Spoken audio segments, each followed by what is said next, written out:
Hi, my name is Kgleason. I'm so excited you have decided to join me to learn more about personal communication. I'm excited to share with you today on May 6th how I have developed my own personal communication skills and how I plan to continue to further mine. And I hope that by learning about how I am doing this, you choose to do this as well.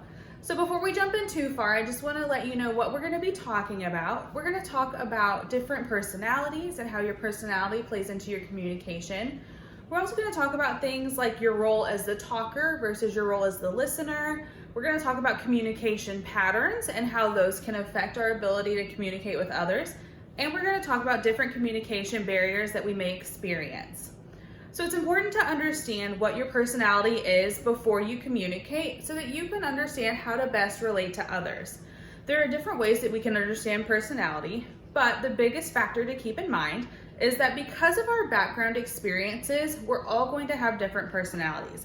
We're all going to have different personalities because of the families that we grew up in, the people we interacted with, and just because of our general life experiences.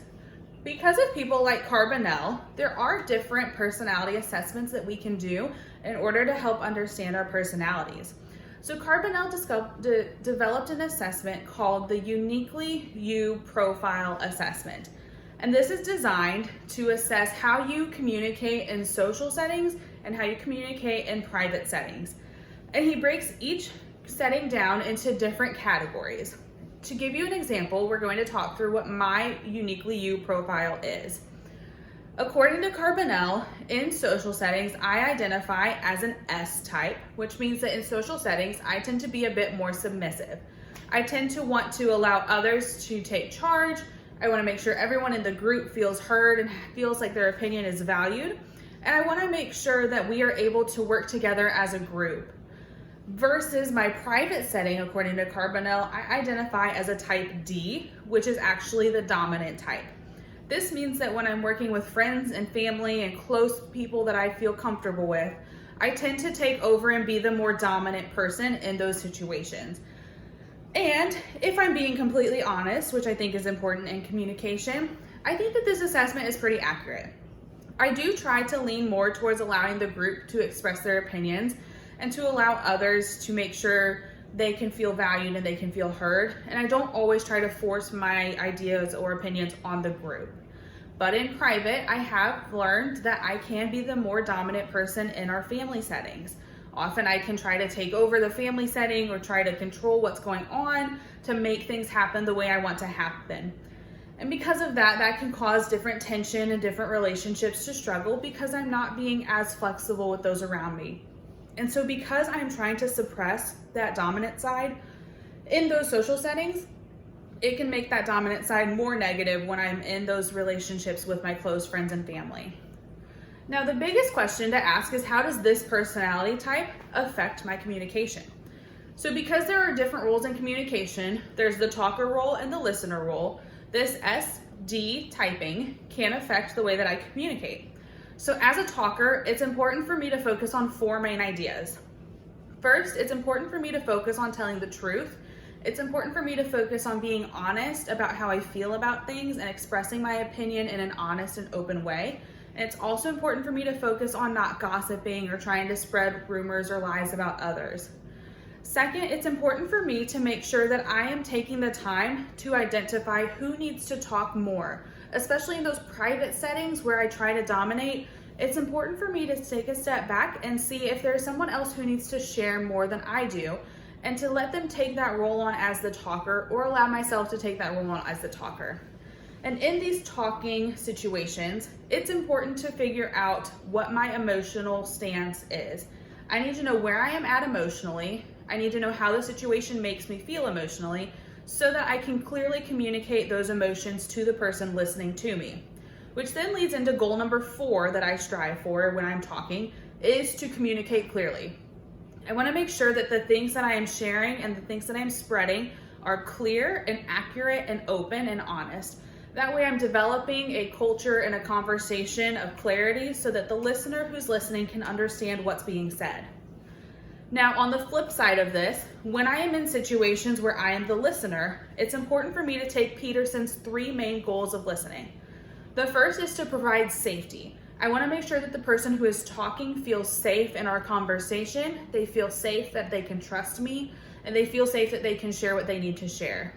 The second goal is understanding. I want to make sure I'm understanding the listener clearly, which then leads into the third goal of clarifying. If I feel like I am not understanding what is being said, I want to make sure I'm clarifying with that talker so that I can clearly know what is happening in their brain to know how to help them or how to communicate better with them. So by taking these communicating patterns and these goals as a talker and a listener, it's next important to evaluate communication patterns as a whole. When we are in communication, we are each going to have different patterns we are used to. Some of us are going to be used to hearing without actually listening to what's happening. Some of us are not going to be used to repeating what the talker has said as an affirmation that they feel heard. And some of us are not going to be in tune with our emotional background. It's also important to realize that those personality differences that we have are going to play into our communication patterns. Those personality differences are also going to lead us into communication barriers. We each are going to have different barriers in communication, and I think that I have 5 main barriers when it comes to communication that I need to focus on to address. The first is I need to focus on being aware of how I'm communicating in social settings versus how I'm communicating in private settings.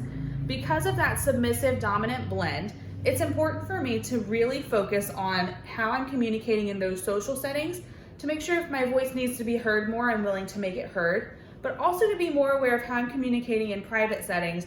So that way if my voice is being too loud, I can make it stay quieter and make it more drawn in to allow for others to speak. It's also important to look at Peterson's flat brain syndrome, which is sometimes what happens when we tend to zone out or lose our emotional connection to the conversation, which he calls making our brains go flat. I think that I often do this in conversation as a way to avoid getting in touch with my emotions with the other person, which is why it's important for me to try to remember to engage my emotions in the conversation. It's also important for me to remember to be honest and not gossip in my communication. These are 2 big things that I have struggled with because it's easy for me to want to share about other people's situations, what's going on in other people's lives.